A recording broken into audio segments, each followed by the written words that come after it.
नमस्कार, मैं हूं पंकज मिश्रा और इस वक्त देश के लाखों केंद्रीय कर्मचारियों और पेंशनर्स के लिए सबसे बड़ा सवाल यही है कि आखिर 8वां वेतन आयोग उनकी सैलरी में कितना बदलाव लाने वाला है, कब लागू होगा, कितना अरियर मिलेगा और क्या वाकई इस बार सैलरी में बड़ा उछाल देखने को मिलेगा या फिर भत्तों में बदलाव से पूरा गणित बदल सकता है। आज हम आपको देंगे हर सवाल का सीधा और आसान जवाब, पूरी टाइमलाइन, पूरा कैलकुलेशन और पूरा विश्लेषण। देश में इन दिनों 8वें वेतन आयोग को लेकर चर्चाएं तेज हो गई है। हर कर्मचारी, हर पेंशनर, हर सरकारी परिवार की नज़र इस पर टिकी हुई है, क्योंकि सिर्फ सैलरी बढ़ाने का मामला नहीं है बल्कि पूरे आर्थिक ढांचे से जुड़ा हुआ फैसला है। 8वां वेतन आयोग एक ऐसा सरकारी पैनल होता है जो केंद्रीय सरकार के कर्मचारियों और पेंशनर्स के वेतन भत्ते में और पेंशन को रिवाइज करने के लिए बनाया जाता है। यह हर 10 साल में बनता है और हर बार लाखों लोगों की जिंदगी पर सीधा असर डालता है।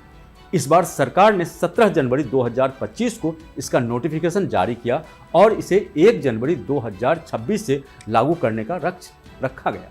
लेकिन असली सवाल यही है कि क्या यह समय पर लागू होगा या फिर पिछले आयोग की तरह इसमें भी देरी होगी। आयोग कैसे करता है काम और क्या है प्रक्रिया? अब समझिए कि यह आयोग आखिर काम कैसे करता है। यह सीधे सैलरी नहीं बढ़ा देता बल्कि एक लंबी प्रक्रिया के बाद फैसला लिया जाता है। आयोग सबसे पहले अलग अलग मंत्रालयों, कर्मचारी यूनियनों और पेंशनर्स से सुझाव लेता है। इन सुझावों को इकट्ठा करने के बाद वेतन संरचना, भत्तों का पैटर्न और पेंशन फॉर्मूला का गहराई से विश्लेषण किया जाता है। इस आधार पर सिफारिशें तैयार होती है। इस बार मार्च और अप्रैल 2026 में परामर्श प्रक्रिया तेज हुई। अलग अलग बैठकों में कर्मचारियों की मांगें सुनी जा रही है। अब सबसे अहम सवाल है, सैलरी कितनी बढ़ेगी? इसका जवाब छुपा है फिटमेंट फैक्टर में। यह एक ऐसा मल्टीप्लायर होता है जो आपकी पुरानी बेसिक सैलरी को नई में बदल देता है।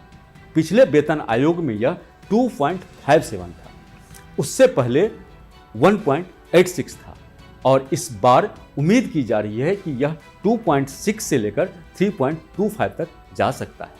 अगर इसे आसान भाषा में समझे तो मान लीजिए आपकी बेसिक सैलरी 25,000 और फिटमेंट फैक्टर 3 हो जाता है तो आपकी नई सैलरी करीब 60,000 रुपये तक पहुंच सकती है, यानी सीधे 3 गुना बढ़ोतरी। हालांकि यह सिर्फ अनुमान है, अंतिम फैसला आयोग की सिफारिशों पर निर्भर करेगा। लेकिन इतना तय है कि फिटमेंट फैक्टर जितना ज़्यादा होगा सैलरी उतना ज़्यादा बढ़ेगी। सैलरी और अरियर का क्या है पूरा गणित? अब बात करते हैं सैलरी और अरियर की, जो हर कर्मचारियों के लिए सबसे ज़्यादा अहम होता है।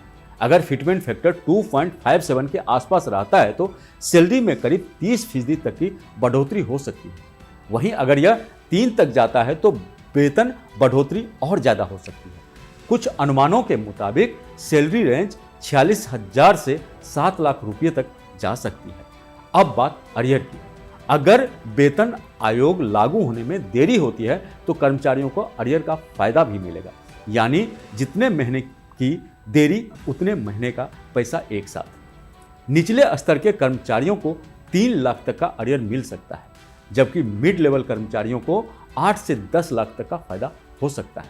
सबसे बड़ा सवाल है, कब लागू होगा 8वां वेतन आयोग? अगर पिछले रिकॉर्ड को देखें तो 7वां वेतन आयोग लागू होने में करीब 2.5 साल लगे थे, 6ठे वेतन आयोग में करीब 2 साल और 5वें में 3.5 साल, यानी यह प्रक्रिया लंबी होती है। ऐसे में माना जा रहा है कि भले ही इसे 2026 में ही लागू करने की बात कही गई है, लेकिन पूरी तरह लागू होने में 2027 या 28 तक का समय लग सकता है। हालांकि अच्छी बात यह है कि देरी होने पर अरियर मिलता है, इसलिए कर्मचारियों को नुकसान नहीं बल्कि फायदा ही होता है। कब लागू हो सकता है 8वां वेतन आयोग? तो आपने समझ लिया कि सैलरी कितनी बढ़ सकती है, अरियर कितना मिल सकता है और कब तक लागू हो सकता है 8वां वेतन आयोग। लेकिन कहानी यहीं खत्म नहीं होती। असली विवाद तो अब शुरू हुआ है और वो है भत्तों को लेकर। क्या भत्ते कम होंगे? क्या सैलरी पर पड़ेगा इसका असर? और क्या इससे कर्मचारियों को नुकसान हो सकता है? अब बात उस मुद्दे की जिसने पूरे 8वें वेतन आयोग की चर्चा को और ज्यादा गर्म कर दिया है। और वो है भत्तों का मामला। अभी तक सरकारी कर्मचारियों को करीब 190 से ज़्यादा तरह के भत्ते मिलते हैं, जिनमें house rent allowance, travel allowance, medical, education और कई स्पेशल अलाउंस शामिल हैं।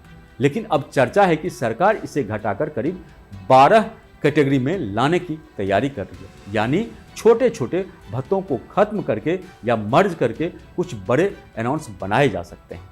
सरकार का तर्क है कि इससे सिस्टम आसान होगा, पारदर्शिता बढ़ेगी और खर्च पर नियंत्रण रहेगा। लेकिन कर्मचारियों की चिंता बिल्कुल अलग है। उन्हें डर है कि अगर भत्तों को इस तरह सीमित किया गया तो कई फायदे खत्म हो सकते हैं और उनकी कुल इनकम पर इसका सीधा असर पड़ सकता है, खासकर उन कर्मचारियों के लिए जो महंगे शहरों में रहते हैं या जिन पर परिवार की ज़्यादा जिम्मेदारियां हैं। उनके लिए भत्ते सैलरी का अहम हिस्सा होते हैं और अगर ये घटते हैं तो सैलरी बढ़ने के बावजूद जेब में आने वाला पैसा कम हो सकता है। सैलरी बढ़ेगी या घटेगी, क्या है पूरा सच?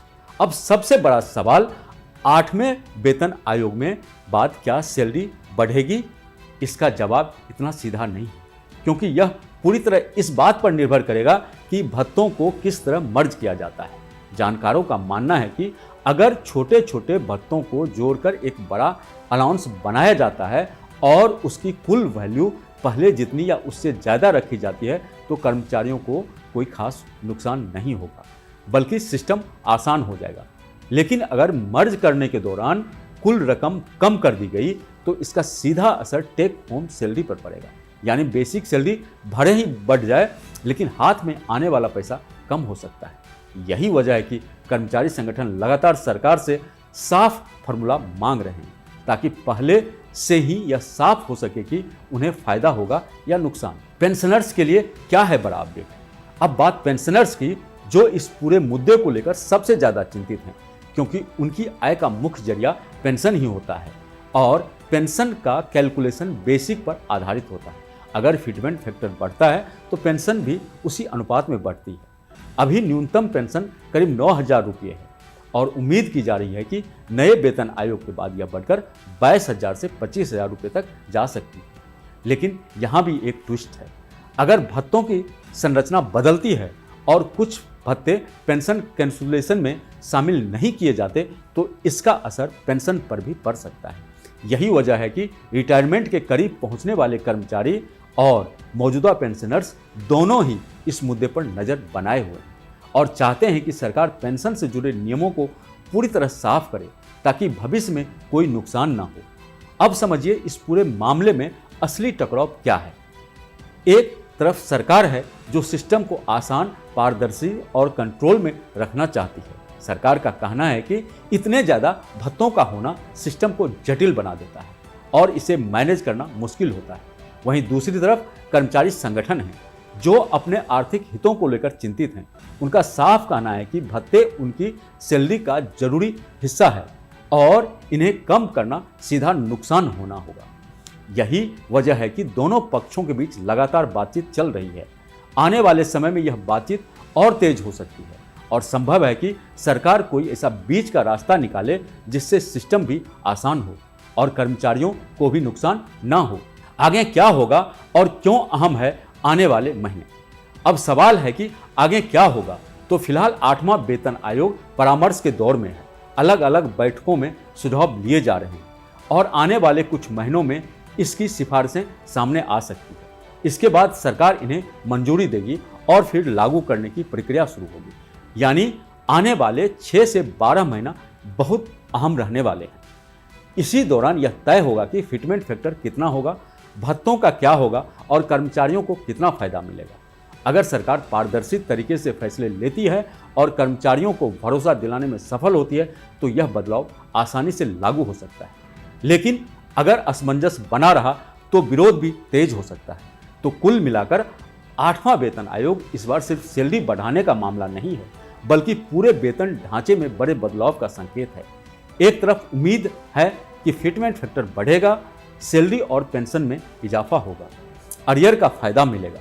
दूसरी तरफ भत्तों में बदलाव का डर भी बना हुआ है और यही इस बार का सबसे बड़ा मुद्दा बन गया है।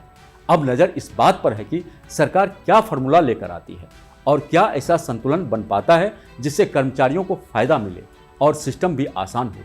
अगर आपको हमारी यह जानकारी उपयोगी लगी हो तो वीडियो को लाइक और शेयर जरूर करें और हमारे चैनल को सब्सक्राइब करना ना भूलें ताकि आपको मिलती रहे हर जरूरी अपडेट सबसे पहले। धन्यवाद।